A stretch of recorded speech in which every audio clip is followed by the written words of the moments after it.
Hello, and welcome to my presentation.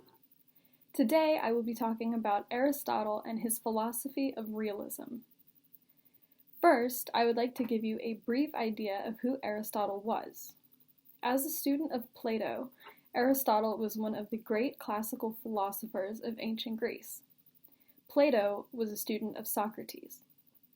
Known as the father of realism, Aristotle believed that reality is objective and is composed of matter and form. It follows the patterns in the laws of nature. One basic component of his philosophy was dualism, in that things can be categorized into two parts. Aristotle also believed that human beings had souls. The soul governs the activities of life, such as thinking, perceiving, moving, nourishing, growing, and decaying.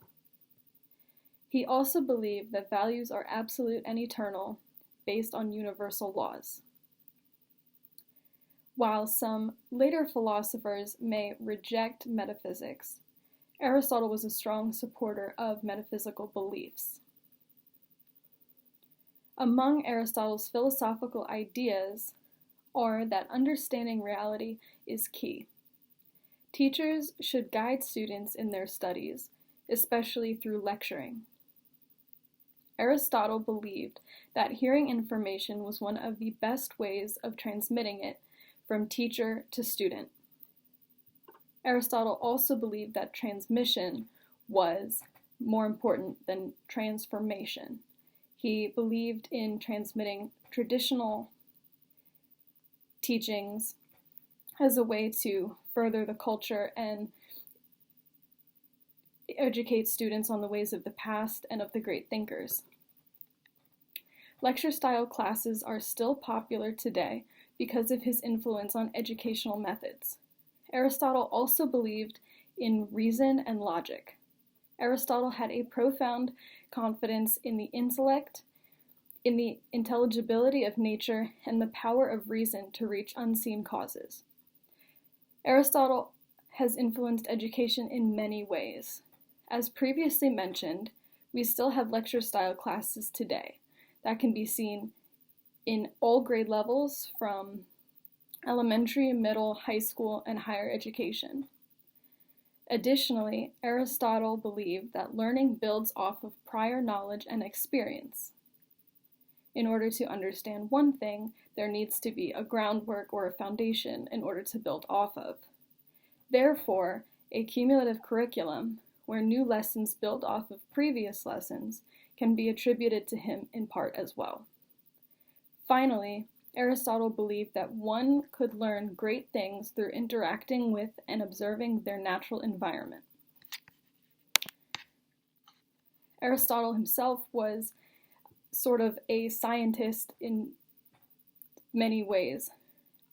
His method involved reviewing what was known about an area of knowledge, identifying questions to be probed, carefully observing and collecting specimens, recording his findings, and then reaching some generalizations or conclusions. He did a lot of work in his personal life, and in his teachings, a lot of his personal thoughts can be seen. In conclusion, Aristotle was not only a great thinker, he was an educator. And we have many current-day practices to thank Aristotle for. He has had a profound influence in the areas of education and philosophy, and as educators, we can learn a great deal from studying his teachings. It is important to learn from the past and great thinkers such as Aristotle because they do have a certain level of insight that can be passed on.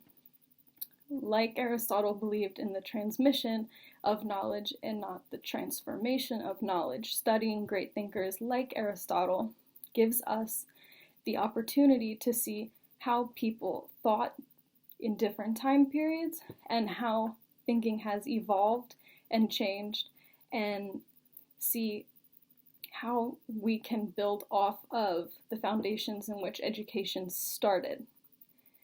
So based off of Aristotle's teachings and off of Plato's and Socrates, we have a foundation of the foundation in which modern education has been built off of even though it has evolved over the years in a great deal. Thank you.